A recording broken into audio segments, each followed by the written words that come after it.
할렐루야. 아멘. 함께 오늘 말씀 나누겠습니다. 오늘 말씀은 출애굽기 16장 1절에서 8절 말씀입니다. 출애굽기 16장이 굉장히 양이 많은데 조금 반복돼요, 내용이. 그래서 일단 중요한 내용을 먼저 여기 8절에서 좀 나누고 다음 주에 나머지 내용을 좀 나누면 좋겠습니다. 함께 말씀 봉독하겠습니다. 이스라엘 자손의 온 회중이 엘림에서 떠나 엘림과 시내산 사이에 있는 신 광야에 이르니 애굽에서 나온 후 둘째 달 15일이라. 이스라엘 자손 온 회중이 그 광야에서 모세와 아론을 원망하여 이스라엘 자손이 그들에게 이르되 우리가 애굽 땅에서 고기 가마 곁에 앉아 있던 때와 떡을 배물리 먹던 때에 여호와의 손에 죽었더라면 좋았을 것을 너희가 이 광야로 우리를 인도해 내어 이 온 회중이 주려 죽게 하는도다.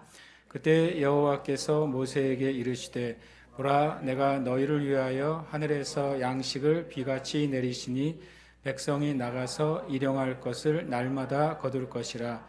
이같이 하여 그들이 내 율법을 준행하나 아니하나 내가 시험하리라. 여섯째 날에는 그들이 그 거둔 것을 준비할지니 날마다 거두던 것에 갑절이 되리라. 모세와 아론이 온 이스라엘 자손에게 이르되 저녁이 되면 너희가 여호와께서 너희를 애굽 땅에서 인도하여 내셨음을 알 것이요 아침에는 너희가 여호와의 영광을 보리니 이는 여호와께서 너희가 자기를 향하여 원망함을 들으셨음이라. 우리가 누구이기에 너희가 우리에게 대하여 원망하느냐? 모세가 또 이르되 여호와께서 저녁에는 너희에게 고기를 주어 먹이시고 아침에는 떡으로 배불리시리니 이는 여호와께서 자기를 향하여 너희가 원망하는 그 말을 들으셨음이라. 우리가 누구냐? 너희의 원망은 우리를 향하여 함이 아니요 여호와를 향하여 함이로다. 아멘. 자, 이 말씀을 읽고 처음에 무슨 생각을 했냐면 저녁에는 고기를 먹는 거구나. 저녁 식단은 고기고 아침 식단은 빵인가 보다.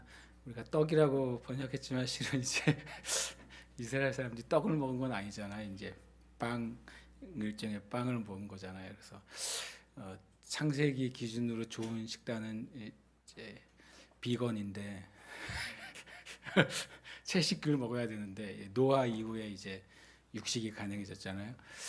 그리고 이제 제가 다시 세 번째 식단을 발견한 게 이거예요. 아침에는 빵이고 저녁엔 고기구나.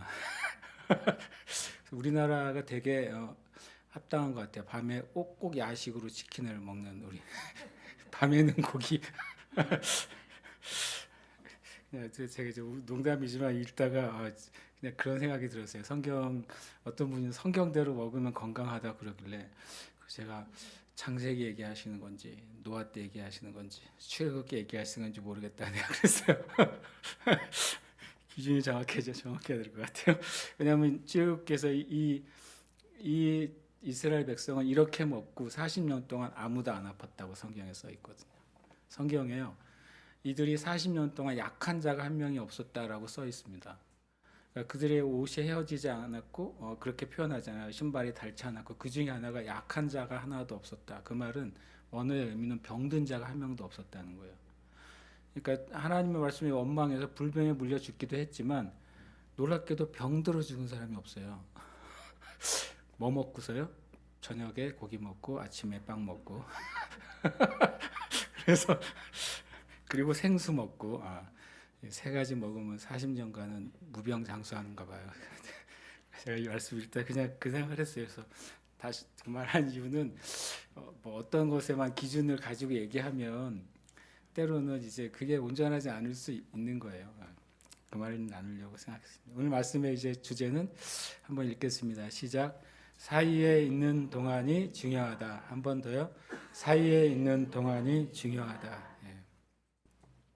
정말 이건 되게 중요한 결정적인 어떤 시간 또는 결정적인 공간이에요. 이 사이는 시간과 시간 사이도 되잖아요. 하지만 이것은 공간과 공간 사이도 되고요. 또 하나 어떨 때는 어떤 결정과 결정의 사이도 되는 거예요. 그래서 이 말씀 엄청 제가 우리에게 되게 중요하다, 또 저 자신에게도 중요하다라는 생각을 갖게 됐어요. 1절에 딱 그 사이가 나오죠. 이스라엘 자손의 온 회중이 엘림에서 떠나 엘림과 시내산 사이에 있는 신광야에 이르니.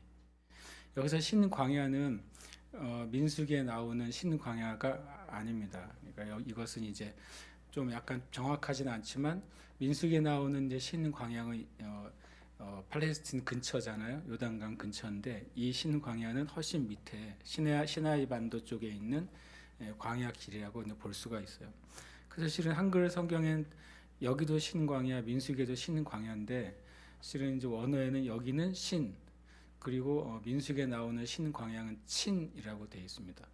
그래서 영어 성경은 여기에 나오는 신광야는 sin, 신이라고 되어 있고 민수기에 나오는 신광야는 GIN, ZIN이라는 진으로 되어 있어요. 그래서 우리는 한글 성경으로 둘 다 신광야야 그렇지만 신광야가 둘 다 아니고 원어대로 하면 신친이고 영어로 면 신진 이렇게 되어 있다는 거. 그래서 같은 신광야가 아닙니다. 어쨌든 시나이 반도 쪽에 이제 이제 엘림에서 시내산 사이에 가는 약간 고원 지대이기도 하고 메마른 지대이기도 하고 정말 이제 이스라엘의 광야는 이제 사막은 아니잖아요. 사막과 광야의 차이가 뭔지 아세요?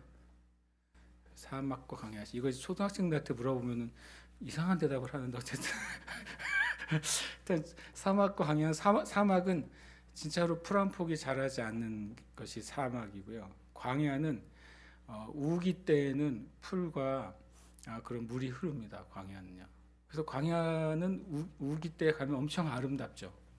굉장히 아름다운. 그래서 이스라엘 주변에 있는 것은 사막이라고 하지 않고 광야라고 하는 이유는 딱 그 시즌이 되면 우기가 되면 막 아무것도 없는 곳에 갑자기 막 꽃이 피고 막 물이 흐르고 그러는 거예요. 그런 거 보면 굉장히 신기할 정도라고 이제 할 수 있는 거죠. 그렇지만 이제 사막은 일단 비가 안 오죠.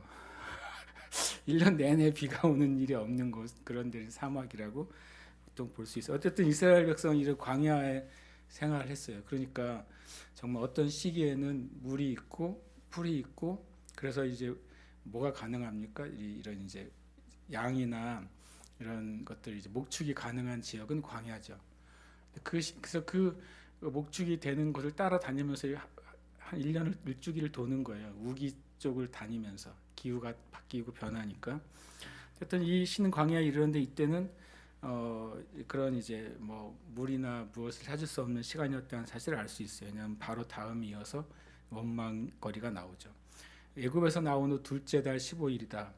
이렇게 하면 벌써 이제 사람들이 계산을 어떻게 합니까? 둘째 달 15일이니까 첫째 달 30일, 15일에서 45일이라고 생각하잖아요. 그렇게 계산이 되잖아요, 우리가요. 이제 성경은 왜 좀 편하게 계산하게 해줬으면 좋겠는데 안 편하게 계산하게 해줬어요. 언제 나왔습니까? 니스안월 15일에 나왔잖아요. 15일에 나왔으니까 둘째 달 15일이니까 뭐가 되는 거예요? 한 달이 된 거죠, 실제로는. 한 달 걸렸어요, 한 달. 한 달에 있는 한 달 사이에 이제 신광야까지 이른 거죠. 한 달의 여정이 지나온 거예요, 이제 이들이요. 한 달에 이제 뭐 아무리 애굽에서 많은 걸 이고지고 나왔다고 하더라도 글쎄 30일치 식량을 가지고 나왔을까 이런 생각이 좀 들기도 해요. 30일치 식량만 해도 엄청난 양이잖아요. 그게 다 바닥이 난 거죠, 결국에는. 근데 이 재미있게도 여기 일부러 이렇게 써놓은 것 같아요. 엘림과 시내산 사이에 있는 신광야. 그럼 이제 우리가 아직 시내산에서 어떤 일이 일어날지는 성경에 기록은 안 돼 있어요. 그렇지만 엘림에서 일어난 사건은 기록이 돼 있죠. 엘림 이전에 어떤 곳에 있었습니까? 마라라는 곳에 이르렀잖아요. 마라에 갔더니 물이 쓴 물이었어요. 그래서 이거 어떻게 합니까? 그랬더니 하나님이 그 쓴 물을 단물로 바꾸시죠. 그리고 나서 이제 더 가다 보니까 엘림이 나오죠. 여기는 물이 풍성한 곳이잖아요.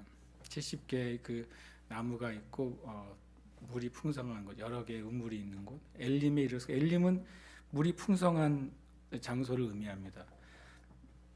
물이 없어서 원망했다가 이제 물이 풍성한 곳에 이르렀어요. 그리고 이제 신 광야에는 이제 뭐가 없는 거예요? 신기하게도 저는 이제 늘 재밌어요. 이거 보면 신 광야에서 물 없다고는 안 하는 게 신기해요.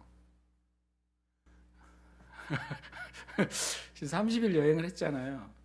그럼 물은 어떻게 생겼을까? 약간 뭐 나중에 뭐 얘기해 볼 수도 있지만, 하여튼 여기서는 물 없다고 원망한 게 아니라 뭐가 없다고 원망해요. 먹을 게 없다고 원망합니다. 근데 먹을 게 없다고 원망하니까 주님이 여기서 만나와 메추라기를 주시죠. 신 광야에서 있었던 사건이죠. 이 엘림은 마라 다음에 엘림이고, 그 다음에 신 광야는 아무것도 없는 곳에서 초자연적으로 만나와 메추라기가 주어집니다. 그리고 이제 신의 산은 뭡니까? 순서대로 하면 마라, 엘림, 신 광야, 그 다음에 신의 산이잖아요. 신의 산에서 무슨 일이 일어났죠? 신의 산에서는 하나님의 율법이 임하죠. 율법과 말씀이 임합니다. 그러니까 이 사이에 있어요. 하나님의 풍성한 그 물 있는 엘림과 하나님의 그 진리의 말씀인 신의 산 사이에 지금 신광야에 있는 거예요. 그래서 제가 사이에 있는 동안이 중요하다는 거예요. 이들이 이제 신의 산까지 가면 진짜로 이제 하나님의 백성이 되는 거죠. 하나님의 말씀을 가진 하나님의 백성이 되고, 하나님의 법을 가진 하나님의 백성이 되고, 하나님의 언약을 가진 하나님의 백성이 되는데, 바로 전에 이제 이스라엘 백성에게 일종의 도전이 옵니다. 근데 신기하게도 이스라엘 백성은 실은 다 실패한 거예요. 마라에서도 원망했잖아요. 이스라엘 백성은 원망했어요. 그런데 모세가 부르짖어서 주님이 쓴물을 단물로 만드시고 엘림에 이르게 하셨어요. 이스라엘이 뭘 잘해서 받은 게 아니잖아요. 그런데 메추라기와 만나도 이스라엘이 뭐 회개하고 돌이켜서 주신 게 아니에요. 이들은 원망했고 하나님은 모세를 통해서 이 메추라기와 만나를 주시기 시작하셨어요. 그게 저는 두 번째 신기했어요. 만약에 여기에 이스라엘 백성이 회개해서 물을 주셨다거나 하나님께 전심으로 기도해가지고 만나 메추라기 주셨다면 이런 적용이 가능하죠. 우리가 회개하고 돌이키면 하나님이 축복하십니다 라고 하는 메시지가 가능하잖아요. 근데 여기는 그렇지가 않아요. 물이 주어진 거 회개해서 주어진 게 아니고, 만나 메추라기가 주어진 게 회개해서 주어진 게 아니에요. 결국엔 둘 다는 뭐예요? 은혜라는 거예요. 우리의 어떠함과 상관없이 하나님이 하나님의 백성에게 베푸시는 은혜를 얘기하고 있어요, 실은. 이 중에 굳이 정신 차리고 있었던 사람은 모세 정도잖아요. 성경적으로 보면은 모세 정도만 정신 차리고 하나님께 기도했지, 여기서 더 나아가면 좀 더 싸그리 말합니다. 이스라엘 자손의 모든 회중이라는 표현을 써요. 그리고 나서 곧장 2절에 또 나옵니다. 이스라엘 자손의 온 회중, 하나도 남김없이 다 그 광야에서. 실은 하나님의 그 두 축복이잖아요. 엘림도 축복이고 시내산도 축복이거든요. 축복 사이에 있는 동안에 원망하는 거예요. 그러니까 우리가 얼마나 우리의 삶의 자리를 잘 모르는지 이거를 보여주는 거죠. 그럼 어떤 사람이 이렇게 말할 수 있어요. 나는 엘림과 같은 축복을 경험한 적이 없어요라고 말하는 사람이 있을지 모르죠. 나는 이스라엘 백성이 쓴물이 단물이 되고 물이 풍성한 엘림 같은 이런 것처럼 그런 경험을 해본 적이 없어요. 내 인생은 한 번도 제대로 꽃을 피워본 적이 없고 나는 지금까지도 여전히 그냥 처음부터 끝까지 쭉 광야예요. 이렇게 말하는 사람이 있을 수 있어요. 근데 실은 알고 보면 이들이 받은 은혜는 엘림 이전에 진짜 큰 은혜는 뭐냐면 출애굽 자체였어요. 출애굽 자체가 이들에게 가장 큰 은혜였잖아요. 그래서 때로는요, 은혜가 너무 크면 은혜가 안 보여요.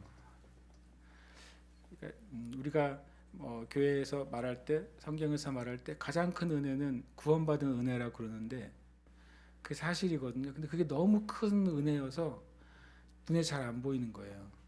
나는 그냥 내 손에 쥐어지는 그 은혜가 필요한 거예요. 그 은혜가 없으면 하나님이 나에게 은혜를 베푸시지 않았다고 우리는 고백하는 거죠.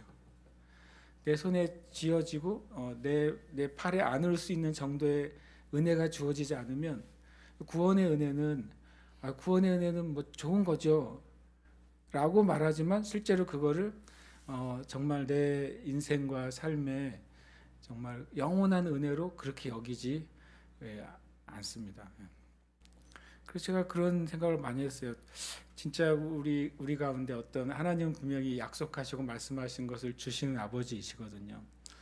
그 전에 내가 정말 구원받은 은혜가 정말 내 마음에 가득하게 되면 우리의 그 삶이 어떻게 바뀔까 이런 생각을 제가 많이 보게 됐어요. 요즘 스미스 유걸워스 목사님 책을 이제 읽는데 거기 많은 치유에 대한 예화가 있는데 그 중에 치유에 대한 예화보다 어떤 한 사람이 치유받게 된 과정이 저는 되게 눈에 들어왔는데 그 어떤 회사의 사장님이 그 아내 점원이 너무너무 하루 종일 싱글싱글 웃으면서 지내는 거예요. 자기는 지금 이제 그 회사의 회장이고 또 부자이고 그런 이제 그런 사람인데 자기의 삶에는 기쁨이 없고 그리고 되게 즐거움이 없고 인생의 의미가 없는데 그 회사에 있는 조그마한 꼬마 아이는 너무너무 하루 종일 싱글싱글 웃으면서 다니는 거예요.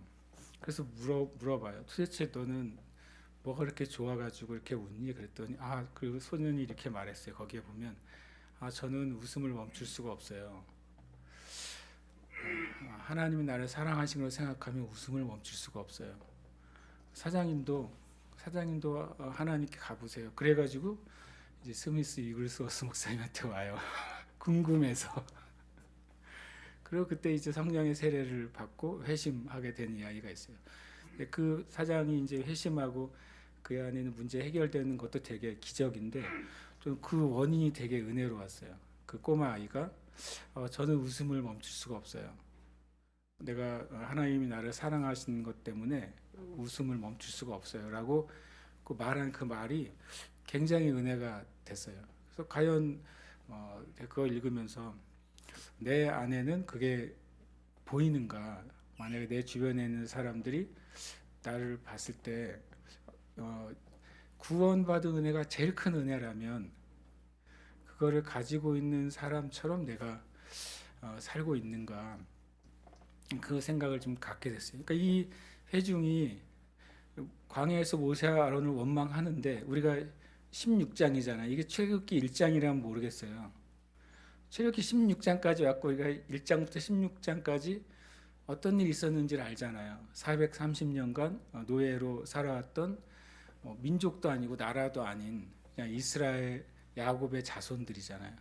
수는 엄청 많아지고 힘도 엄청 세졌지만 정작 본인들은 얼마나 큰 파워를 가지고 있는지 모르는 정말 이제 노예화된 그런 그냥 덩어리 큰 집단이었는데 하나님이 그들을 깨우셔가지고 하나님을 만나 주시고 그리고 10가지 재앙으로 애굽의 모든 신들이 헛되고 힘이 없다는 사실을 증명해 내시고 더 나아가서 애굽의 모든 장자들을 다 죽이시고 그 가운데서도 이스라엘 백성은 살려두시고 그러니까 대재앙이잖아요.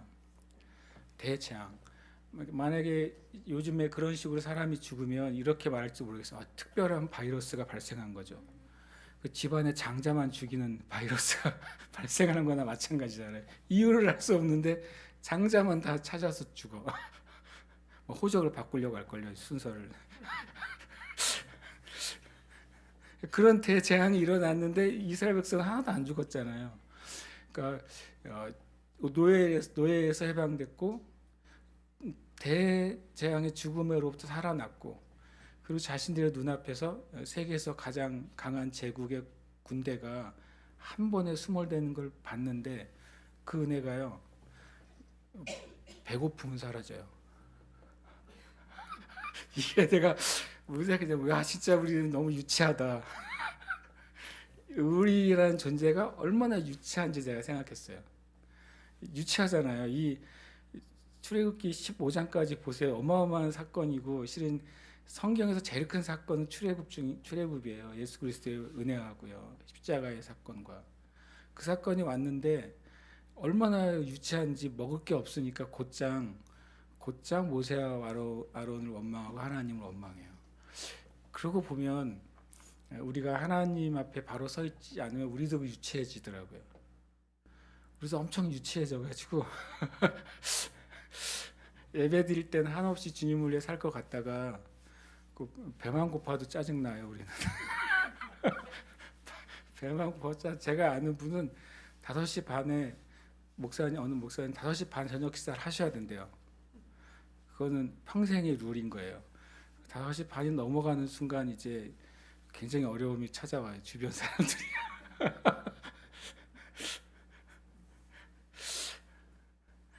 그래서 제가 진짜 생각했어요. 내가 저를 생각해 저도 나도 엄청 유치하다. 유치한 내용을 한번 볼까요? 진짜 유치의 내용이요. 이렇게 표현합니다. 애굽 땅에서 고기 가마 곁에 앉았을 때와 떡을 배불리 먹던 때, 그때가 엄청 그립대요. 제가 생각해 봤어요. 이렇게 이스라엘 백성이 노예 상태에 이제 막 노동을 했잖아요. 노동을 하다가 그 고기 가마 곁에서 앉아서 배불리 먹던 때가 내가 있었나 봐. 제가 있었더라고요. 이렇게 배불리 먹으면서 있었던 때가 언제냐면 제가 군대 제대하고 복학할 때까지 9개월 노가다 했거든요. 그때 이렇게 살았어요.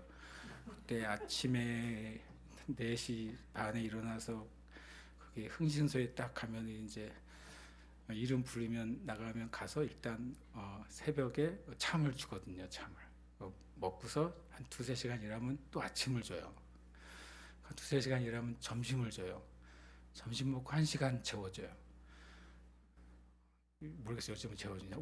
오침이 있었어요. 한 2시간 일하면은 또 빵이나 빵 우유를 줘요. 그리고 한 5시, 6시 되면 돈도 줘요. 9개월 동안 그렇게 살았거든요. 제가 이걸 읽을 때 그 생각이 떠오르는 거예요. 그런 일용직 노동이 나쁘다는 게 아니라 그 패러다임에 머물러 있는 생각이 문제라는 거예요. 애굽 땅에서 고기 가마 곁에 이들이 왕궁에서 먹은 거 아니잖아요. 성경에 써 있잖아요. 뭐 하다가 먹었는지. 고기 가마 곁에 앉아 있던 때 그 상태가 어떻겠어요. 보시면 땀에 쩔어 있고 그리고 아유 힘들어 그러는데 이제 고기 몇 개씩 주워 먹는 거죠. 미안한 표현이지만 떡을 배불리 먹었대요. 그때가 그립다고 말하는 거예요. 그래서 제가 진짜 인간은 유치하구나. 하나님 없이는 유치해지고 굉장히 스스로의 유치가 엄청 낮아지는 존재예요. 그리고 더 무서운 말을 하는데요. 그때 여호와의 손에 죽었더라면 좋았을 것을. 장자가 죽임을 당할 때 그때가 여호와의 손이 사람을 죽일 때였잖아요. 그때 차라리 우리 죽는 게 나았어. 이런 우리식으로 하면 망발이거든요. 망언이에요. 하나님의 이름을 망령되이 사용하는 거예요. 애굽에 하나님 심판하심 살려주는 사건을 거꾸로 그때 내가 죽었으면 이꼴 저꼴 안 보고 속편하지 이렇게 말하는 거예요. 참 이스라엘 사람들이랑 우리 사람들이랑 비슷한 것 같아요. 우리도 화나면 일단 죽는 얘기부터 시작하거든요. 우리나라 사람들이 우리 외국은 모르겠지만 하여튼 우리 대한민국 국민은 하여튼 깔끔하긴 해요. 일단 죽는 하느냐에 하여튼간 좋아도 죽고 싫어도 죽고 미쳐서 죽고 돌아버리겠고 그래요. 우리는 그게 제가 우리 안에 왜 그런 실은 굉장히 저주의 단어인데 왜 대한민국의 백성들 안에 그 단어가 면면이 일상화됐을까 하는 생각을 해본 적이 있어요. 그래서 굉장히 굳이 표현하면 마귀가 심어준 말 같은 느낌인 거예요. 굉장히. 부모들이 예전에 아이들 말 안 들면 얼마나 무서운 말을 나가 죽으라 그러잖아요. 세상에 그런 말이 어디 있어요. 근데 그게 일상이잖아요. 보고 자라고 듣고 자라고 했었어요. 지금은 그렇게 말하는 분이 별로 없겠지만 그게 얼마나 두려운 말인지도 모르고 우리가 들어왔고 나도 모르게 쓰고 사용하고 있는데 실은 이스라엘 백성이 하나님의 이름을 걸어놓고 그런 소리를 하는 거예요. 그래서 제가 유치한 것도 그렇고 그 다음에 나가면 겁이 없구나 이렇게 생각했어요. 우리가 하나님의 은혜를 모르면 정말 한없이 육적이고 동물적이 되고 하나님의 은혜를 잃어버리면 한없이 하나님에 대해서 대적하는 존재가 돼요. 하나님의 백성인데, 구원받은 백성임에도 그럴 수 있구나. 이게 되게 저는 굉장히 섬뜩했어요. 여호와의 손에 죽었더라면 좋았을 것을. 딱 구원받고 30일 만에 한 소리예요. 그 출애굽의 은혜가 30일도 안 갔어요. 그 홍해에서 놀라운 기적의 은혜가 30일도 안 갔어요. 이게 좀 두렵더라고요. 혹시 우리도, 혹시 나도 하나님께 받은 은혜를 이렇게 정말 뭐라 그럴까, 심하게 말하면 그 쓰레기통에 꾸겨 넣듯이 그냥 어떤 문제가 생길 때마다 그거를 마치 없었던 것처럼 내 입 딱 씻고 하나님께 이런 태도를 가진 적은 없었나. 그러니까 제 자신 보는 거예요. 굉장히 두려워졌어요, 이 말이. 근데 다시 한번 말하지만 이게 참 하나님의 은혜인 게 이렇게 말했는데도 만나 매출하기를 주신다니까요. 이런 정말 정말 수준이 낮은 이스라엘 백성들인데도 주님이 네가 그렇게 원망했어? 원망했으니까 내가 밤에는 메추라기를 주고 낮에는 아침에 만나를 줄게. 그 사이에 이들이 회개했다는 말이 없어요. 저는 이게 미스테리예요.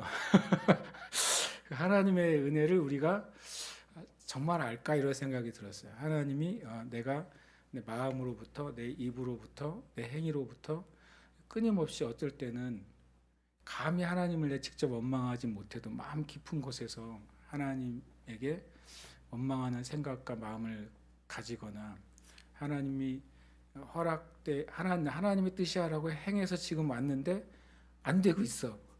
그리고 입으로는 말을 못하지만 속으로는 끙끙 앓으면서 하나님 앞에 삿대질을 하고 있는 우리의 그 마음의 상태가 없나 내가 계속 생각을 해보는 거예요. 제 자신도요.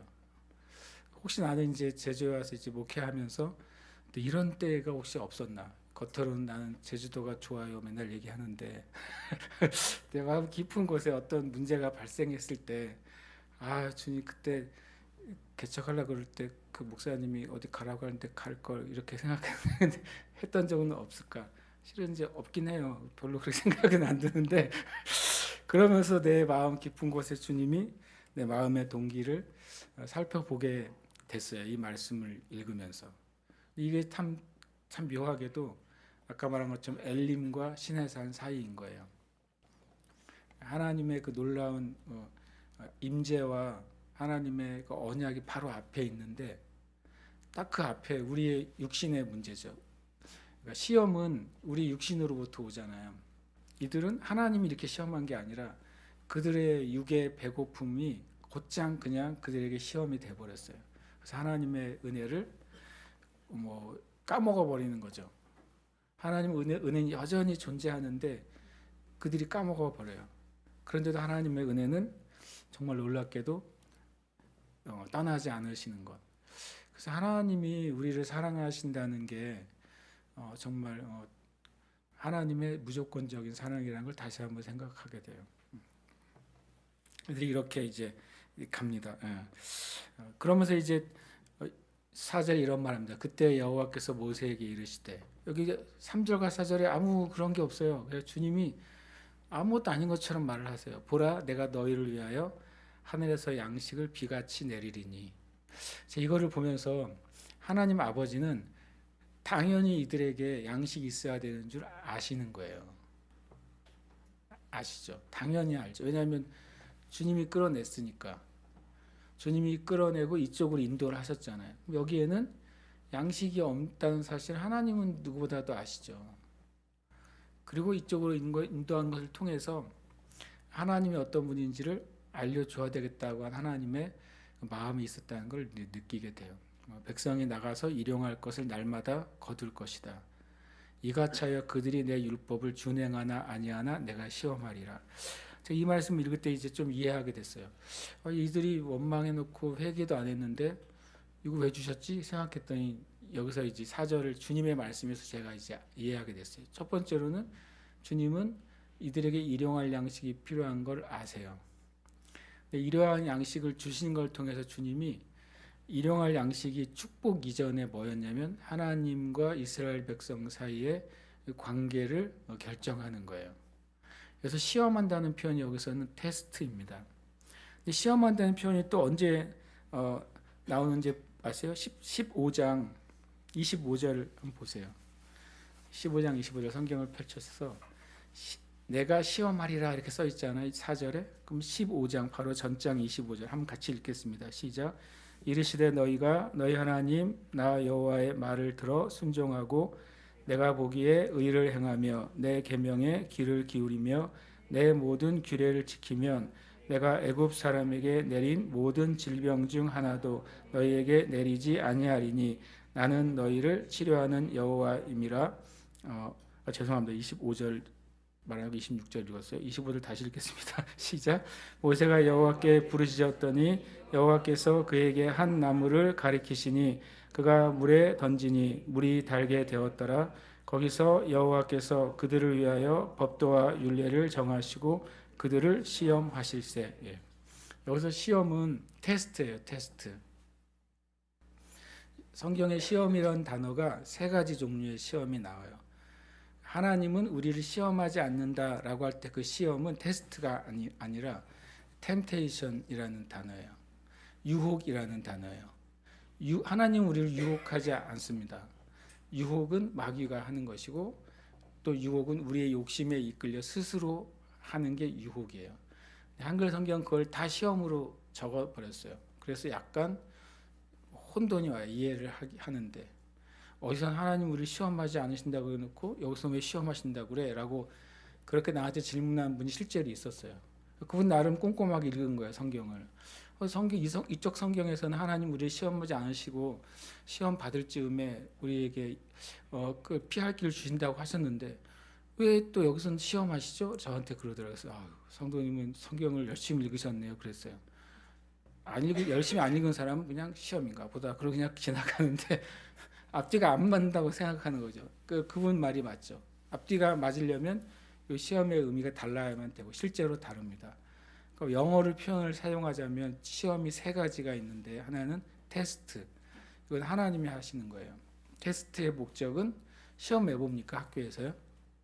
시험 봐서 합격 불합격을 결정하잖아요.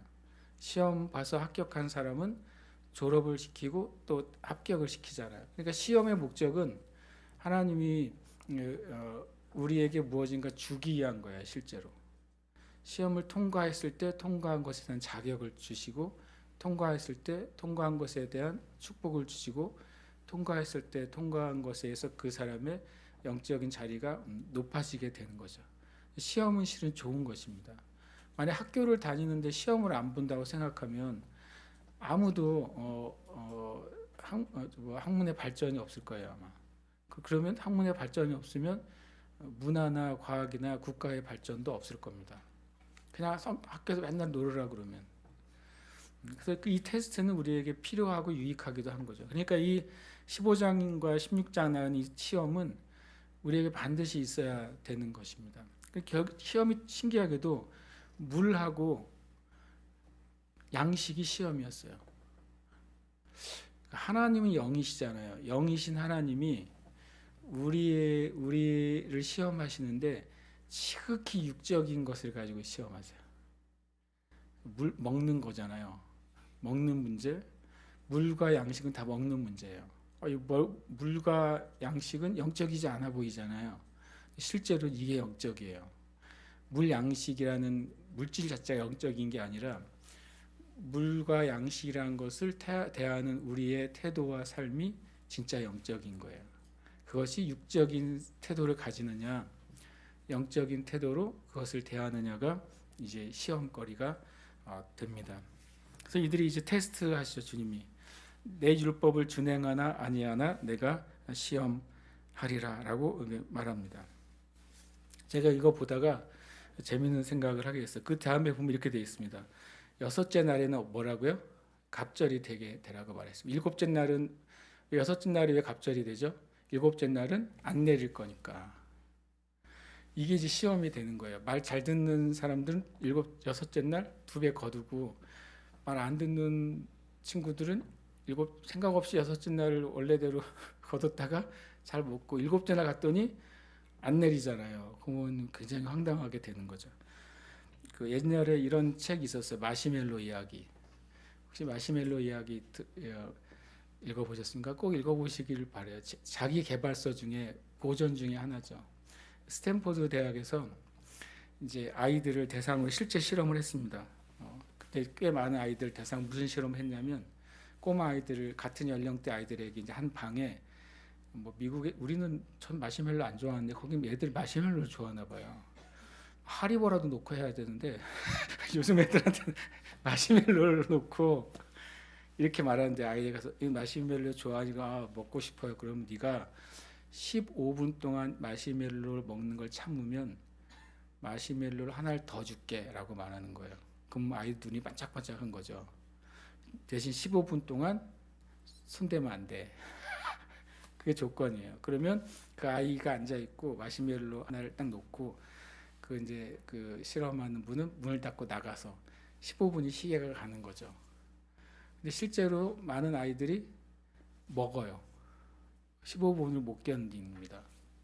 근데 어떤 아이들은 그거를 견뎌요. 두 개를 얻기 위해서. 그게 무슨 실험이냐? 그 다음에 그런 아이들 이제 수백 명을 테스트를 했어요. 그 다음에 그 아이들을 계속 15년 동안 추적했어요. 스탠포드 대학 이 정도는 대학이 이 정도 프로젝트는 해야 되는 거 아니에요?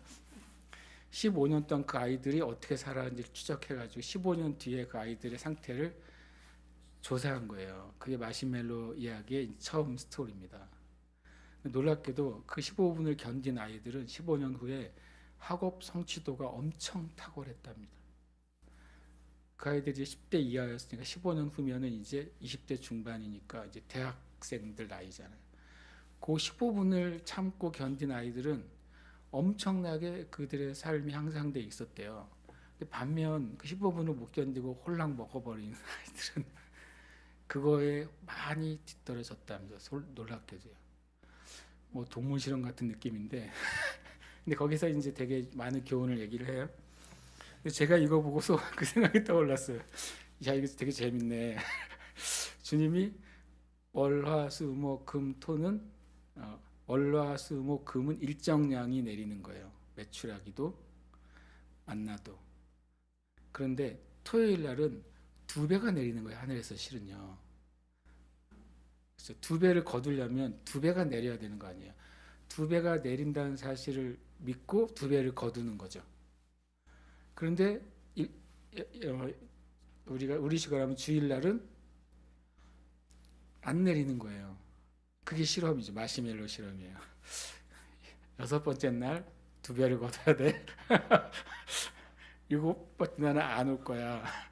근데 여기 보면은 뒤에 보면은 그거를 안 지킨 사람들이 있었어요. 그 말을 안 들어요. 야, 그 마시멜로 홀라당 먹어버린 거죠. 그리고 제가 이게 재밌게도 왜 이거에 또 하나 거꾸로 맨 처음으로 올라가면 제가 하나님이 왜 영적인 하나님이 영의 하나님이 우리를 시험하시고 훈련하실 때 지극히 물질적인 육적인 것으로 테스트하시냐? 가장 처음부터 그랬어요. 처음에도 뭐였어요? 선악과요. 먹는 거잖아요.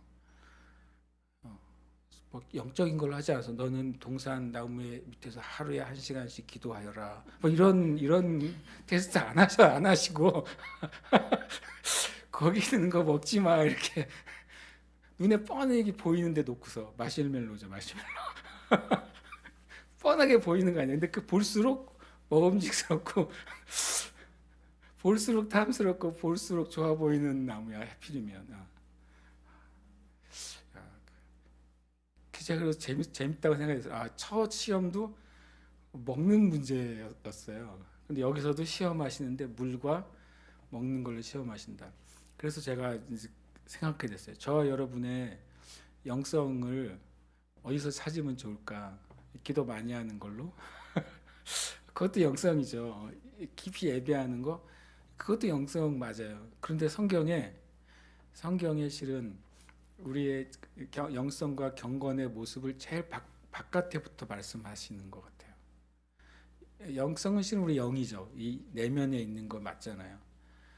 내면에 있는 게 맞는데 사도 바울을 통해서 하나님이 너 단정하게 입고 다녀 그래요.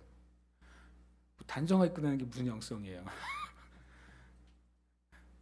너의 몸을 꾸미는 걸 따은 머리로 하지 말고 너의 심령에 단정한 것을 해라. 그러면서 너의 몸을 단정하게 입어라 그래요. 내면을 말하시는데 조건은 맨 밖에 있는 우리의 몸으로 보면 내 마음에 영이 있다면 뭐 내부 장기 기관이 있을 거 아니에요. 안 보이잖아요. 피부가 있을 거 아니에요. 근데 그거 덮어주는 옷이 맨 마지막이잖아요. 주님이 그것 가지고 영성 이야기를 하시고 있다는 게 신기했어요. 또 우리의 삶에 있어서 정말 이제 신앙의 삶은 막 여러 가지가 있는데 주님이 시험은 뭘로 하시냐면 먹는 걸로 하시고 있다는 게 신기해요. 그러면 저와 여러분의 삶이 내 신앙의 자리가 어디인지를 어떻게 알 수 있냐면요. 내가 뭘 먹느냐, 어떻게 먹느냐, 무엇을 입느냐, 어떻게 입느냐, 무엇을 마시느냐, 어떻게 마시느냐가 진짜 우리의 영성의 자리예요. 은근히. 그게 중요해요. 그것을 구별할 수 있는 그리스도인이 경건한 그리스도인이에요. 그래서 맨날 만약에 제가 목사라고 맨날 목사 가운만 입고 다니면 경건하냐? 그건 그런 의미가 아니라 그것을 아는 사람이냐 하는 거예요. 때에 맞는 내 실제 삶을 가지고 있느냐 없느냐 이게 실은 삶의 중요한 결과죠. 제가 이번 또 하소 얘기를 괜히 하게 됐는데 또 하소 하다가 이제 재밌는 말씀을 했어요. 그 아토초 얘기한 다음에 이 말씀을 했어요. 잠언 26장 12절에 보면 네가 스스로 지혜롭게 여기는 자를 보느냐 그보다 미련한 자에게 오히려 희망이 있느니라. 그 다음에 게으른 자가 나와요. 제가 잠언과 전도서에서 잠언과 전도에서 살아야 될 삶은 지혜로운 삶이에요. 쉽게 말하면 그렇잖아요. 지혜로운 삶은 여호와를 경외하는 삶이에요. 그리고 여호와를 경외하는 삶은 하나님의 말씀에 귀를 기울이는 삶이에요. 이게 잠언 전도서에 제가 감히 이렇게 말할 수 없죠. 그냥 핵심이에요. 근데 반대로 잠언과 전도서에서 말하는 최악의 인간들이 있어요. 최악의 인간이 이 세 인간이에요. 스스로 지혜롭게 여기는 자는 교만한 자는 잠언과 전도서에서는 최악의 인간이라고 말합니다. 교만한 자. 하나님 앞에서도 교만하고 사람 앞에서도 교만한 거죠. 그 다음에 미련한 자요. 하나님의 지혜를 발로 차버리는 사람이죠. 하나님의 조언과 말씀을 받아들이지 않는 사람은 미련한 사람이에요. 이것도 잠언과 전도에서는 최악의 인간이에요. 또 하나는 게으른 자예요. 게으른 자도 역시 잠언과 전도에서 최악의 인간이에요. 사랑, 믿음, 소망, 사랑은 항상 있을 것인데 그 중에 제일은 사랑이잖아요. 교만한 자와 미련한 자와 게으른 자는 항상 있을 것인데 그 중에 제일은 누굴까요? 게으른 자예요. 보세요. 지혜롭게 여기는 자를 보느냐 그보다 미련한 자에게 뭐가 있다고요? 희망이 있어요. 일단 둘 중에 하나는 싸우면 누가 이겨요?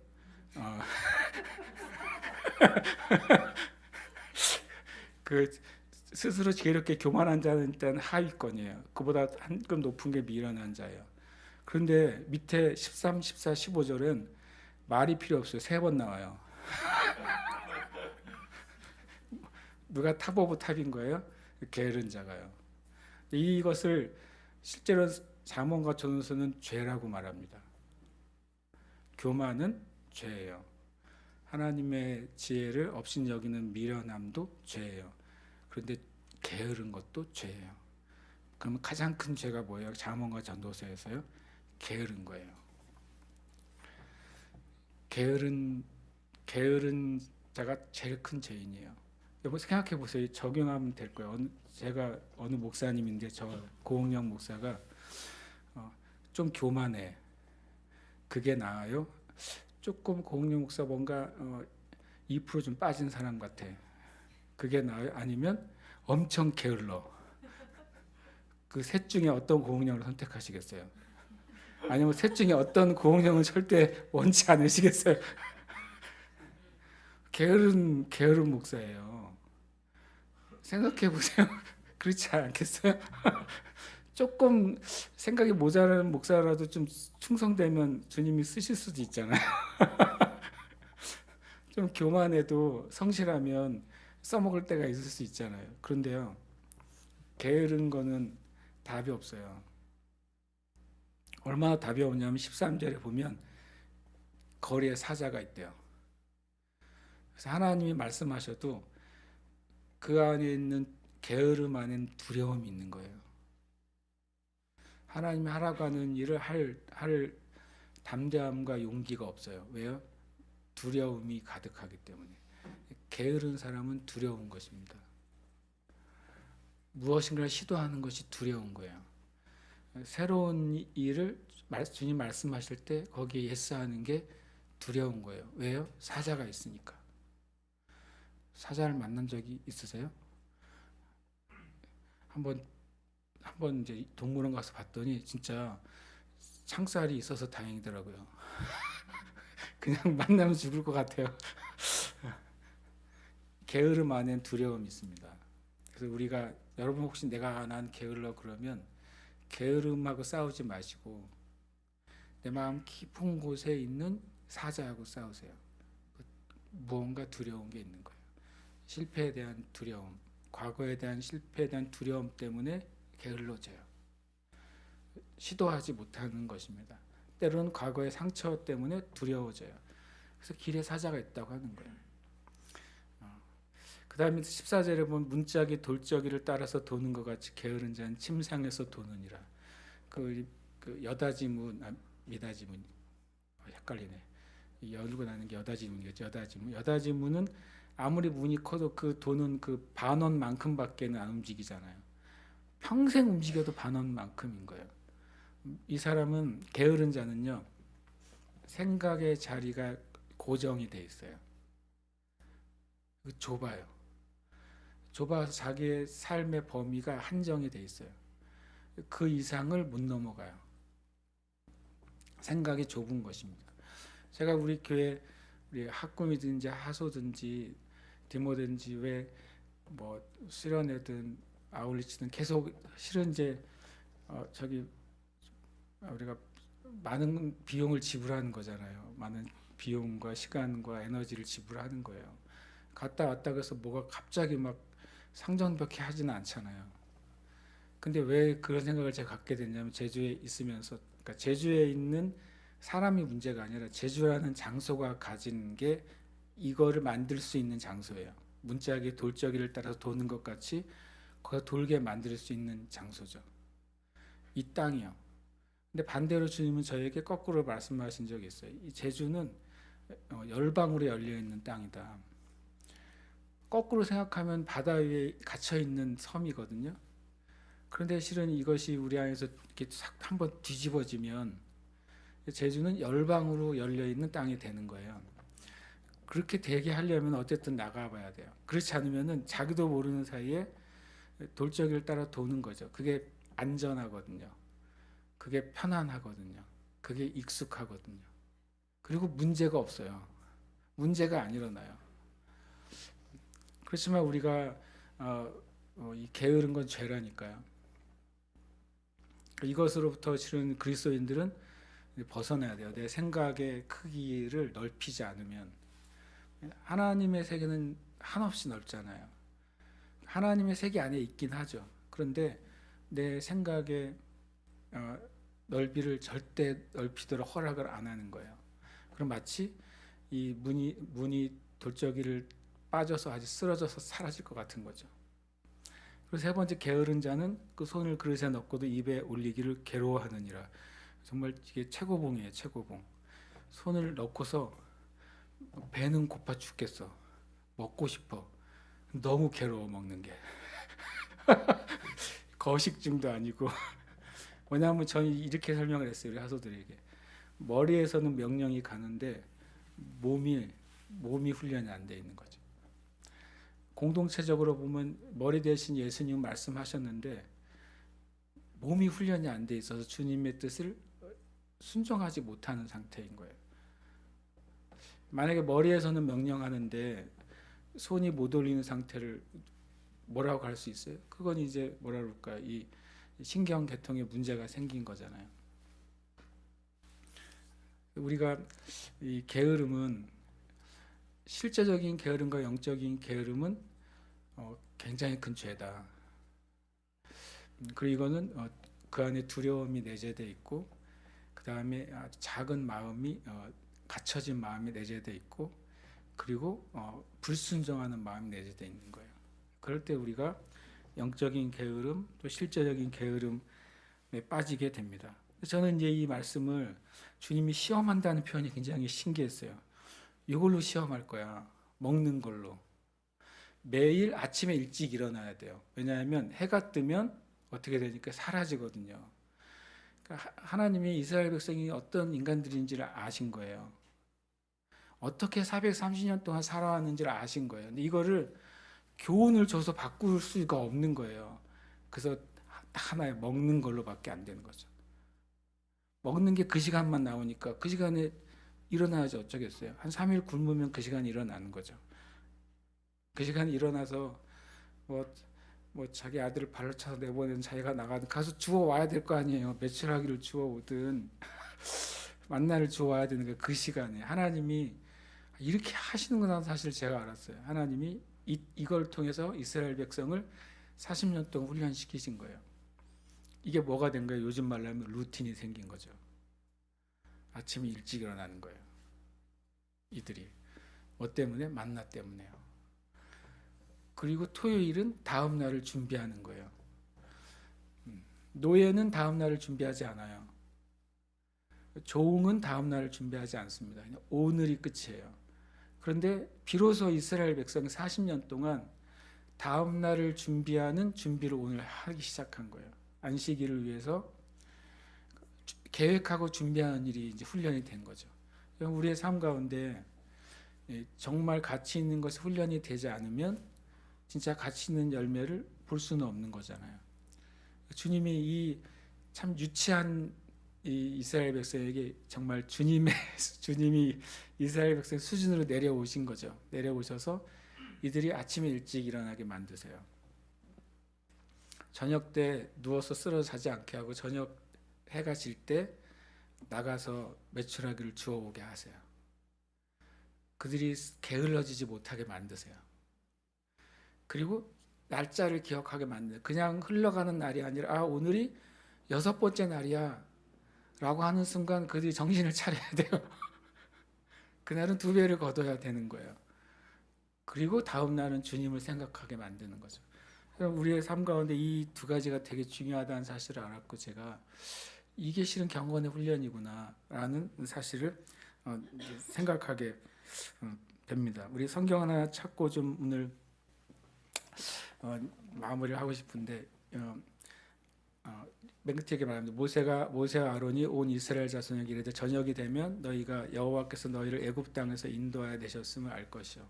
이것은 뭐냐면 이 메추라기잖아요. 저녁에는 이거는 이제 실제로 존재하는 것들이에요. 그죠? 존재하는 것들인데 주님이 이때 이 메추라기들을 이스라엘 백성이 있는 광야로 몰아오시는 거예요. 하나님이 얼마나 이스라엘 백성을 사랑하시는지를 알게 하시는 거예요. 메추라기가 기다려 있는 게 아니라 밤만 되면 주님이 그 메추라기 떼를 이쪽으로 광야에 있는 이스라엘 백성으로 몰아오세요. 주님이 오른쪽으로 그물을 던져라라고 하는 그물을 던질 때 한 마리도 없던 물고기들이, 저는 이렇게 생각했어요. 옛날에 주님이 물고기들에게 명령을 했나 보다. 숨어있던 애들이 자 다 나와. 그래서 그 베드로가 던지는 그물 밑으로 집합. 한 번에 잡히잖아요. 그것을 통해서 하나님이 우리를 사랑하시는구나. 이걸 밤마다 아는 거예요. 근데 아침에는 영광을 본다는 표현을 썼어요. 왜 그럴까요? 만나는 이 땅에 존재하는 게 아니었기 때문에 그래요. 이 땅에 존재하지 않는 것이 아침마다 임하는 거예요. 그게 하나님의 영광이에요. 메추라기는 존재하는 것인데 하나님이 모아주세요. 만나는 존재하는 게 아니에요. 그래서 그들이 처음에 만나를 보고 뭐라고 말했어요? 이것이 무엇인고 그랬잖아요. 만나의 뜻이 뭐예요? 이것이 무엇이냐잖아요. 만나라는 단어의 뜻이 이것이 무엇이냐. 왜냐하면 존재하지 않는 거였어요. 이 세상에 존재하지 않는 것이 아침마다 하늘로부터 이 땅에 임해요. 하나님의 영광이죠. 하나님의 영광을 그들이 40년 동안 보게 되는 것입니다. 그러면서 이제 너희의 원망은 우리를 향한 것이 아니고 여호와를 향하고 함이로다라고 말하면서 이것이 너희에게 주는 카드라는 거예요. 이제 너희가 이제 하나님 앞에 너희 자신이 누군지를 저녁과 아침마다 보게 되는 거죠. 그리고 6일째 되는 때 깨닫게 되는 거예요. 그래서 그걸 통해 하나님을 기억하게 만들어요. 이들이 원망한 이유는 뭐예요? 하나님 잊어버려서 그래요. 음식 앞에서 하나님이 사라지는 거죠. 내 앞에 있는 문제 앞에서 하나님이 사라져요. 내가 있는 처한 어떤 상황이 발생하자마자 하나님이 베푸신 은혜가 사라져요.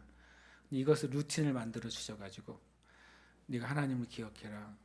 하나님이 너를 얼마나 사랑하시는지, 하늘로부터 온 하나님의 영광이 너에게 있다는 것을 기억해라. 그리고 6일째는 내일은 하나님을 만나는 날이라는 것을 기억해라 라고 말씀하세요. 성경을 하나 말씀 찾고 함께 기도하고 싶습니다. 요한복음 6장 31절입니다. 이 만나의 이야기는 예수님이 그대로 사용하세요. 요한복음 6장 31절 이 말씀을 찾아보고 싶습니다.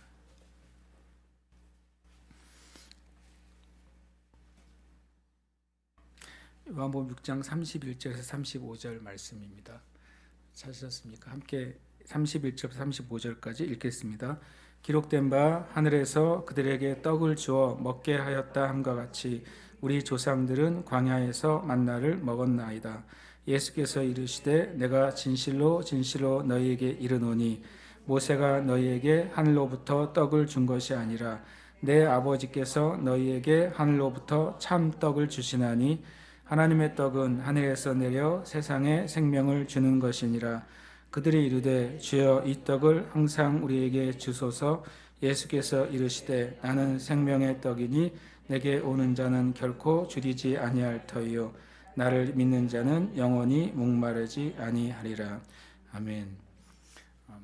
만나가 주님이라는 거예요.